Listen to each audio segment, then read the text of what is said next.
Ito ang reading mo, Taurus. Welcome back to our channel. Naway nasa mabuti kayong kalagayan while watching the channel. This is general reading. Kayo nang bahalang magpalit-palit ng situation nyo sa reading ko.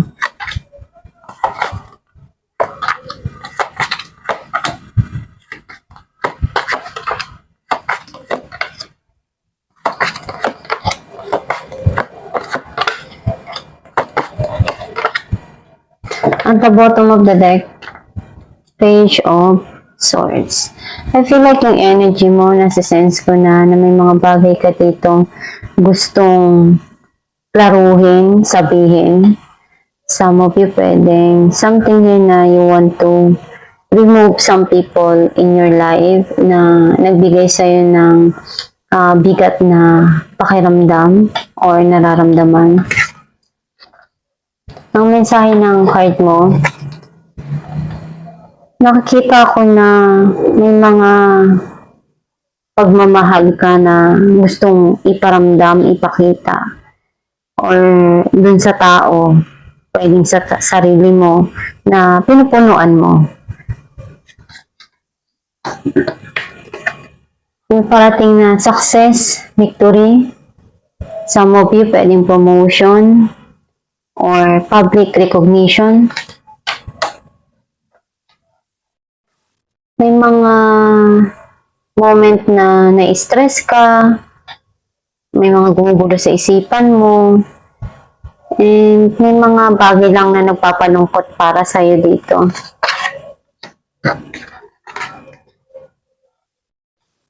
Nagbabalik tanaw ka dun sa mga nangyari sa nakaraan mo.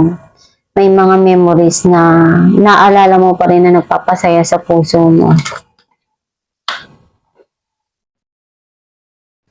And iniisip mo, binigay mo naman lahat ng makakaya mo doon. Ginawa mo yung part mo. And kailan ba darating yung panahon na ikaw naman yung bibigyan ng mga binigay mo, mga ininvest mo? Nakikita ko na you're thinking to invest again. Pwedeng panahon, oras, pera, anything na makakaya mo dun sa sitwasyon na yun na dumarating sa'yo. Some of you pwedeng sa business, sa trabaho, or something na pwede mong mapalago yung pera mo. Nakita ko na meron dito na hindi mo maialis yung sarili mo dun. Natatrap ka dun sa sitwasyon na yun na feeling mo tinatry mo naman lahat pero hindi mo maialis yung sarili mo dun sa mga isipin na yun.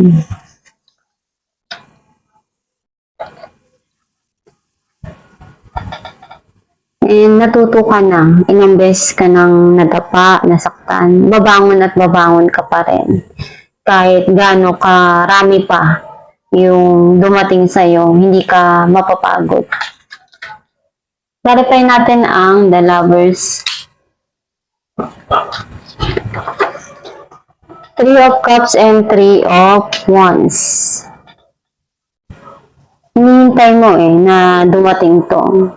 Pwedeng magkita or nagkaroon ng pag-aayos.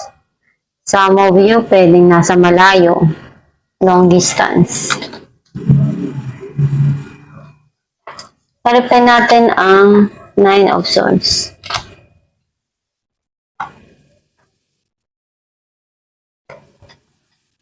Five of Swords and Four of Pentacles. Nandun yung may mga gusto ka nakalimutan pero hindi mo mapakawalan yung nararamdaman mo dun sa tao na to. And sobrang nagpalungkot yun sa'yo. Clarify natin ang Seven of Pentacles. The Ten of Pentacles and Queen of Pentacles. Andun yung parating na abundance and prosperity. Andun din yung healing for you. nag-invest ka, syempre darating din yung panahon na aanihin mo rin yung kung ano yung in-invest mo. Andun din yung long term na stability sa financial. Pwedeng magkakaroon ng growth kasi nag-invest ka. Syempre, may babalik din yan sa'yo kung ano yung in-invest mo. Kailangan lang talaga ng mahabang pasensya. Clarify natin ang 8 of Swords. Pwedeng you're thinking to invest about family dito eh. Ginawa mo lahat ng makakaya mo pero ganun pa rin. Binibigay mo pa rin yung support na makakaya mo dun sa mga mahal mo sa buhay. Pwede kasi na meron din dito na tao na sobrang daming pinagdaanan, sakit, and heartbroken, sadness sa puso. Kaya tinatry mong makawala doon. Marami kang natutunan doon sa pain na naramdaman mo. Clarify natin ang 6 of Wands. Knight of Wands and the Chariot.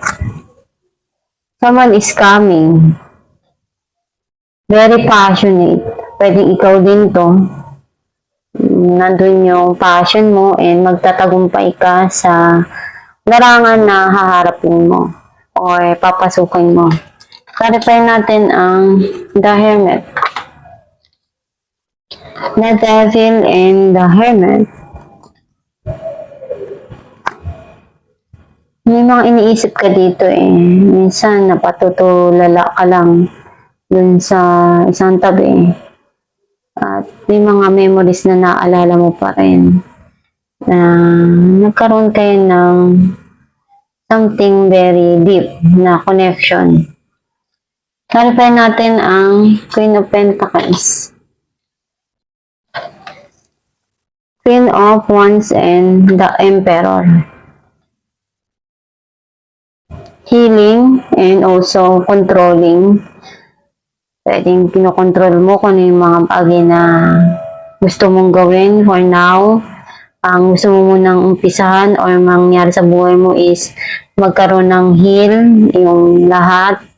Also, and andun yung iniisip mo kung ano pa ba yung pwede mong magawa pagdating sa financial mo. Clarify natin ang 9 of Wands, 10 of Swords, and Ace of Swords. May nag-end dito na situation, napagod ka, na-stress ka, na-burnout ka. But I think something here na parating sa'yo, magkakaroon ng clarity lahat, communication. But I think hindi ka na ganun kadaling mag-trust. Kumbaga, natakot ka na, nagkaroon ka ng trauma dahil doon sa mga nangyari sa past. Alam mo na kung paano mo i-handle yung puso mo ngayon. Alam mo na kung saan mo ilalagay yung sarili mo sa mga sitwasyon na dumarating sa iyo. Alam mo natin kung ano mensahe ng babae.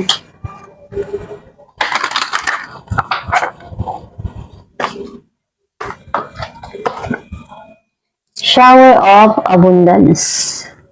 To heal your financial situation, first give us your worries concerning money. We will guide you in order to show you how to create and accept abundance. As you work together, your financial situation will heal as fast as you will allow. Ang mensahe ng gabay na para maging okay lahat yung financial na aspeto mo, magdasal ka lang palagi, ibigay mo sa kanila kung ano yung mga bagay na iniisip mo, inaalala mo, yung mga negative na nararamdaman mo, para matulungan ka ng gabay mo, ng Diyos Ama, ng universe, kung ano pa ba yung mga gusto mo mangyari sa buhay mo. Huwag kang masyadong mag-isip ng mga bagay na magbibigay sa'yo ng sadness. Ang gawin mo lang palagi, ipagpasa Diyos mo kung ano yung mga bagay na hindi mo nagugustuhan. Magdasal ka lang palagi. Nandyan lang sila to guide you and help you and also to support kung ano pa ba yung makakaya nila na maitulong sa'yo. Pag sumikapan mo lang yung mga bagay na dumarating sa'yo para matupad mo pa yung mga pangarap mo. And nandyan lang sila to lean on, magdasal ka lang, to connect para magabayan kanila ng tama. At itong yung reading, Taurus, kung nakaresonate ka, comment down below. Thank you for watching.